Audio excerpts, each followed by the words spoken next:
Hola, buenos días, mi nombre es Julio César Reyes. Hoy vamos a hacer un pequeño podcast de cómo le hablaríamos a una persona como Esther, que pertenece a una de las ramas judías, a los judíos ultraortodoxos. Creo que el primer paso para predicarle a una persona como Esther es entender muy bien su cultura, que la podemos ver en la serie, ¿sí? En mi concepto no podemos llegar a decirle Jesús te ama. Pablo dice en Romanos 8:14 que el que no es guiado no es hijo, no es guiado por el Espíritu Santo, no es hijo de Dios. Creo que aunque ella se siente abrumada con sus reglas, con su forma de vivir, ella de todas maneras tiene una cosmovisión de cómo seguir a Elohim, ¿sí? A Dios para nosotros. Además, porque para los judíos, los cristianos, ¿sí? Ellos no hacen divisiones entre cristianos católicos, cristianos protestantes, reformados, así como nosotros no conocemos muchas ramas dentro de los judíos. Para ellos, los cristianos son el pueblo que han perseguido a los judíos, que los odian, que los culpan, ¿sí? Desde la iglesia de Roma, desde la Inquisición, desde inclusive el holocausto nazi. Entonces ellos, si uno llega con que Jesús te ama, conviértete al cristianismo, vamos a generar una barrera, ¿sí? Porque aunque ella, como digo, se siente abrumada, eso sería para ella algo muy difícil. También para ellos también hay que entender que ellos tienen divididos el Torá, que son los 5 libros del Antiguo Testamento para nosotros, y el Tanaj, que es la recopilación del Antiguo Testamento. Pero adicional tienen unos libros, unos comentarios, se pueden decir unos análisis de los rabinos, que es el Talmud, ¿cierto? Y el Mishnah. Estos son análisis que hacen basados en el Torah para el comportamiento y ponen unas reglas y unas condiciones y una interpretación de lo que debería hacer el pueblo judío, los que confían en él. Entonces yo comenzaría a hablar más o menos desde del tema de la ley, de lo importante que es la ley judía, de lo que esos 613 mandamientos que Dios expuso ahí en su palabra, que hizo para diferenciar al pueblo de Israel, que lo hizo para generarlo como un pueblo apartado, ¿cierto? Yo comenzaría a decirle que eso es importante. Dios tenía un diseño, pero ese diseño no era solo para apartarlo, sino para comenzar a demostrar que por más cosas que hiciera el hombre, por más aptos, como dice en Salmo 143, 2, que dice, ¿quién podrá justificar al ser humano? ¿Sí?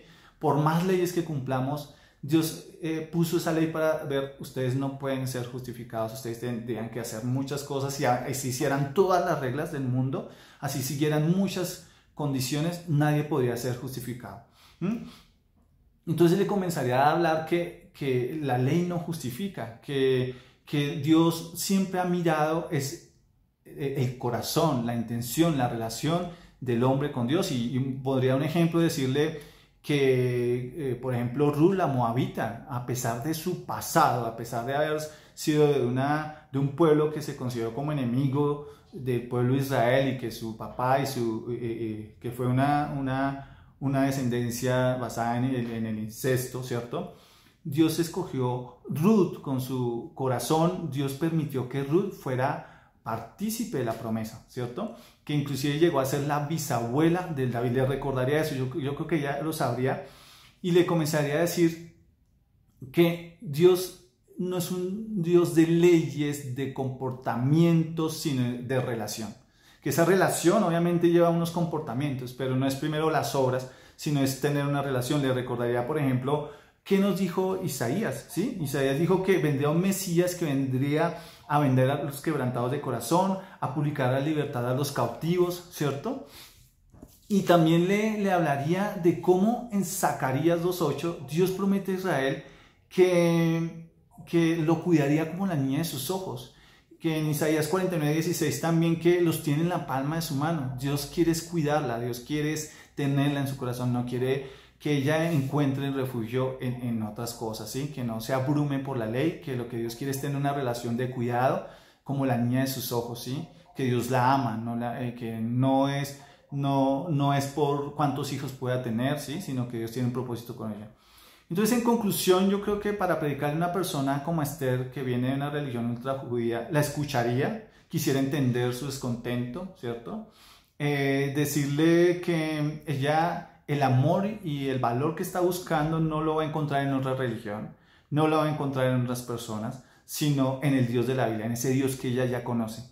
Que el Taná y el Talmud son importantes, pero Dios ha permitido que el ser humano tenga un entendimiento para que nosotros mismos estudiemos el Torá, estudiemos el Taná, el Antiguo Testamento, para tener un buen conocimiento de Dios, que no se deje influenciar, o aunque puede tener en cuenta los comentaristas, no se deje solo enfocar por lo que ellos dicen, sino que ella misma pueda probar a ese Jesús, a ese Dios, perdón, en este caso, ¿no?